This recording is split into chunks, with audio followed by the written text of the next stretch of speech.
Hello बच्चों, तो आज हम देखेंगे कक्षा 7वीं का अर्धवार्षिक परीक्षा 2024 विषय विज्ञान।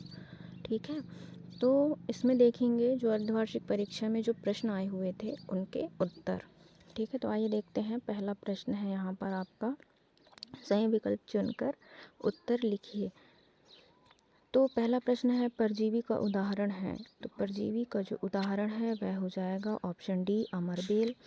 ठीक है, अब दूसरा देखिएगा, दूसरा प्रश्न, चीरने एवं फाड़ने वाले दांत कहलाते हैं। तो उत्तर देखिएगा ऑप्शन ए, रदनक कहलाते हैं। ठीक है, अब देखिएगा अगला प्रश्न है, प्रश्न क्रमांक 3, निम्नलिखित में से डॉक्टरी थर्मामीटर की पारस होती है।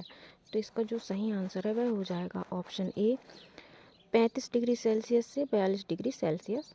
ठीक है, अब हम बढ़ते हैं आगे और देखते हैं प्रश्न क्रमांक 4, भौतिक परिवर्तन का गुण है।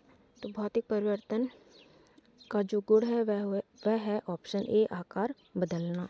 ठीक है, आगे देखते हैं प्रश्न क्रमांक 5। प्रश्न क्रमांक 5 देखिएगा, भारी व्यायाम के दौरान हमारे पैरों में निम्नलिखित में से किसके जमा होने के कारण ऐंठन हो जाती है। तो इसका जो सही आंसर है वह हो जाएगा ऑप्शन बी, लैक्टिक एसिड।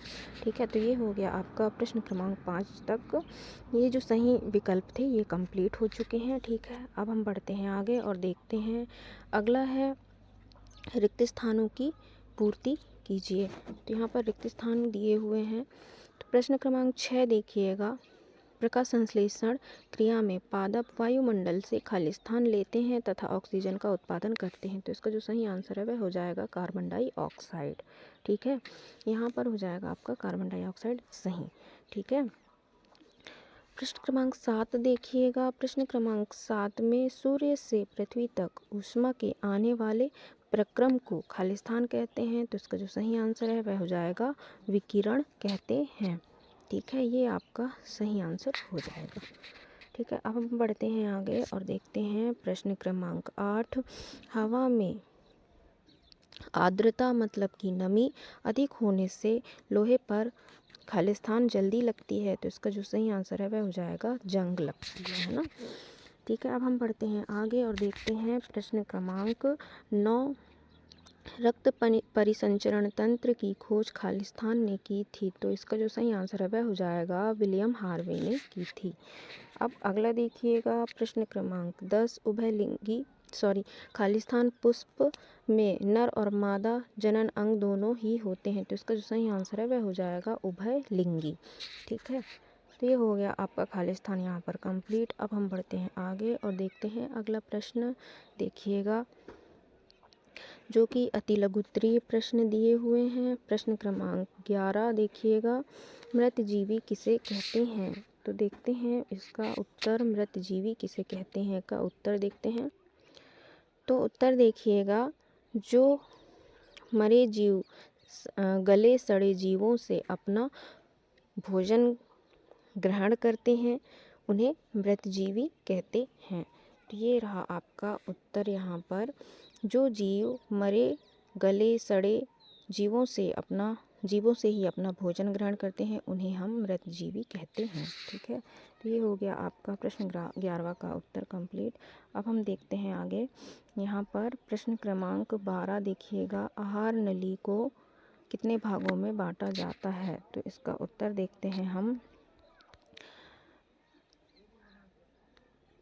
इसका उत्तर देखिएगा, आहार नाल का आमाशय, पक्वाशय, पित्ताशय, छोटी आंत तथा बड़ी आंत आदि भाग में मतलब बांटा जाता है। ठीक है, तो ये हो गया आपका उत्तर यहाँ पर कंप्लीट।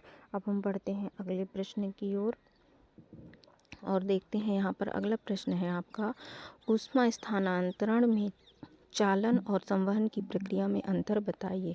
तो देखते हैं इसका उत्तर। उत्तर यहाँ पर देखिएगा, किसी पिंड के अंदर सूक्ष्म विसरण तथा कणों के टक्कर के कारण जो ऊष्मा स्थानांतरित या ऊष्मा अंतरण होती है उसे ऊष्मा चालन कहते हैं। उदाहरण लोहा, जबकि अधिक गर्म पिंड से किसी अधिक ठंडे पिंड में ऊष्मा के परागमन को ऊष्मा का संवहन कहते हैं। तो ये हो गया आपका उत्तर यहाँ पर कंप्लीट। ठीक है, अब हम देखते हैं अगला प्रश्न। अगला प्रश्न यहाँ पर देखिएगा, प्रश्न क्रमांक 14 है, जंग का आणविक सूत्र और रासायनिक नाम क्या है? तो इसका उत्तर हम देख लेते हैं। देखिएगा यहाँ पर उत्तर दिया हुआ है आपका आणविक सूत्र Fe2O3 कोष्टक बंद H2O। ठीक है, ये आपका आणविक सूत्र यहाँ पर हो गया। फिर रासायनिक नाम, तो यहाँ रासायनिक नाम है आयरन ऑक्साइड। ठीक है, ये हो गया आपका यहाँ पर उत्तर कंप्लीट। अब हम देखते हैं अगला प्रश्न। अगला प्रश्न देखिएगा, कोशिकीय श्वसन किसे कहते हैं? तो उत्तर हम देखते हैं आगे। यहाँ पर दिया हुआ है आपका उत्तर देखिएगा, कोशिका में भोजन के विखंडन के प्रक्रम में ऊर्जा मुक्त होती है, इसे कोशिकीय श्वसन कहते हैं। ठीक है, ये हो गया आपका यहाँ पर उत्तर कंप्लीट। अगला हम देखते हैं प्रश्न, यहाँ पर आपका यहाँ दिया हुआ है प्रश्न क्रमांक 16 यहाँ पर आपका दिया हुआ है। यहाँ थोड़ा सा दिख नहीं रहा है ना, पर मैं प्रश्न बोल दे रही हूँ। निषेचन के पश्चात फूल में होने वाले 2 परिवर्तन लिखिए। तो यहाँ पर प्रश्न क्रमांक 16 यहाँ दिया हुआ है, निषेचन के पश्चात फूल में होने वाले 2 परिवर्तन लिखिए। तो इसका उत्तर देख लेते हैं हम। यहाँ पर उत्तर देखिएगा, निषेचन के पश्चात अंडाशय फल में विकसित हो जाता है। दूसरा है अंडाशय के चारों ओर एक सख्त आवरण का निर्माण होता है जो बाद में बीज में बदल जाता है। ठीक है, ये हो गया आपका यहाँ पर आंसर कंप्लीट। अगला प्रश्न हम देख लेते हैं जो कि लघु उत्तरीय प्रश्न है। यहाँ पर प्रश्न क्रमांक 17 देखिएगा, कीट भक्षी पादप किसे कहते हैं? उदाहरण सहित लिखिए। तो इसका उत्तर भी हम देख लेते हैं। इसका उत्तर देखिएगा, ऐसे पादप जो जंतुओं व कीटों का भक्षण करते हैं कीट भक्षी पादप कहलाते हैं। उदाहरण वीनस फ्लाई ट्रैप तथा सनड्यू। ठीक है, तो यहाँ पर आपका ये उत्तर हो गया कंप्लीट। अब हम देखते हैं अगला प्रश्न, यहाँ पर आपका दिया हुआ है। अगला प्रश्न देखिएगा, प्रयोगशाला तापमापी तथा डॉक्टरी तापमापी में अंतर लिखिए। तो इसका उत्तर हम देख लेते हैं। तो यहाँ पर आप देखिएगा, इसका उत्तर डॉक्टरी थर्मामीटर है और प्रयोगशाला थर्मामीटर है। ठीक है, तो डॉक्टरी थर्मामीटर में देखिएगा, डॉक्टरी थर्मामीटर से मानव शरीर का ताप मापा जाता है, जबकि प्रयोगशाला थर्मामीटर से किसी वस्तु का माप या ताप मापा जाता है। ठीक है, दूसरा देखिएगा, इसका पारस 35 से 42 डिग्री होता है और इसका पारस होता है 10 डिग्री सेल्सियस से 110 डिग्री सेल्सियस होता है। ठीक है, अब देखिएगा अगला, इनमें पतली नली में विभंग पाया जाता है और इसमें पतली नली में विभंग नहीं पाया जाता। तो ये हो गया आपका यहाँ पर उत्तर कंप्लीट। अब हम बढ़ते हैं अगले प्रश्न की ओर और देखते हैं, आप कैसे दिखाएंगे कि दूध का फटना एक रासायनिक परिवर्तन है? तो इसका उत्तर हम देखते हैं। इसका उत्तर देखिएगा, दूध का दही में बदलना एक रासायनिक परिवर्तन है, क्योंकि लैक्टिक एसिड बैक्टीरिया दूध को स्थायी रूप से दही में बदल देता है, जबकि दही में बदल देता है, इसलिए यह एक रासायनिक परिवर्तन है। ठीक है, तो ये हो गया आपका यहाँ पर उत्तर कंप्लीट। अब हम देखते हैं अगला प्रश्न। अगला प्रश्न देखिएगा, यहाँ पर क्या होगा यदि रक्त में पट्टिकाणु नहीं होंगे? तो इसका भी उत्तर हम देख लेते हैं। इसका उत्तर देखिएगा, यदि रक्त में पट्टिकाणु या प्लेटलेट्स नहीं होंगे तो रक्त का थक्का नहीं बनेगा और चोट लगने पर उस स्थान से लगातार रक्त बहता रहेगा, इससे व्यक्ति की मृत्यु हो जाएगी। ठीक है, इसलिए हमारी बॉडी के लिए हमारे बॉडी से जो रक्त बहता है उसको रोकने के लिए पट्टिकाणु या प्लेटलेट्स की ज़रूरत पड़ती है। ठीक है, अब हम देखते हैं आगे। अगला प्रश्न हम देखते हैं। अगला प्रश्न देखिएगा, शरीर के सभी भागों को रक्त की आवश्यकता क्यों होती है? तो इसका भी उत्तर हम देख लेते हैं। इसका उत्तर हम देख लेते हैं। उत्तर देखिएगा, रक्त शरीर के सभी भागों को अवशोषित भोजन व ऑक्सीजन पहुंचाने का कार्य करता है, साथ ही उन अंगों से अपशिष्ट पदार्थ एकत्रित कर बाहर निकालने का कार्य करता है। रक्त शरीर के सभी अंगों को होने वाली बीमारियों से भी बचाकर रक्षक की भूमिका अदा करता है। ठीक है, तो ये हो गया आपका उत्तर यहाँ पर कंप्लीट। अब हम देखते हैं आगे। अगला प्रश्न देखिएगा। अगला प्रश्न यहाँ पर आपका दिया हुआ है, दीर्घ उत्तरीय प्रश्न है यहाँ।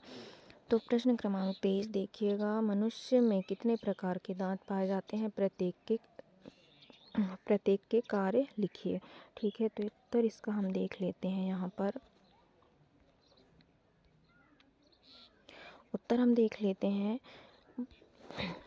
मनुष्य में दांत 4 प्रकार के होते हैं, कृतक, रंध्रक, अग्र चवर्णक और चौथा है चवर्णक। ठीक है, तो जो कृतक है कृतंक हैं उसके जो कार्य हैं वह है, ये सबसे आगे के दांत होते हैं जो कुतरने तथा काटने का कार्य करते हैं।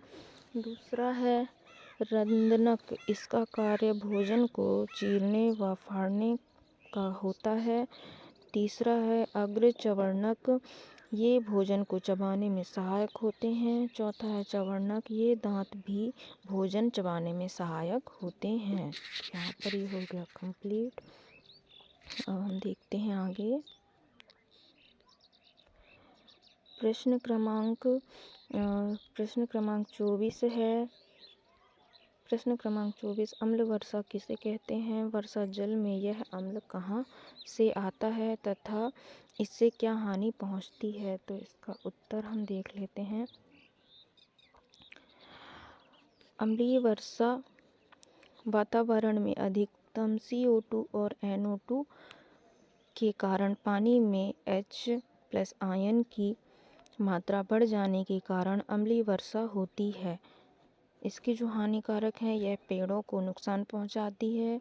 ताजमहल का सफ़ेद संगमरमर इससे प्रभावित होता है। ठीक है, तो ये हो गया आपका यहाँ पर उत्तर कंप्लीट। अब हम बढ़ते हैं आगे और देखते हैं अगला प्रश्न। अगला प्रश्न क्रमांक 24, निम्नलिखित को परिभाषित कीजिए। पहला है अंतःश्वसन और दूसरा है श्वसन दर। तो इसका दोनों आंसर देख लेते हैं।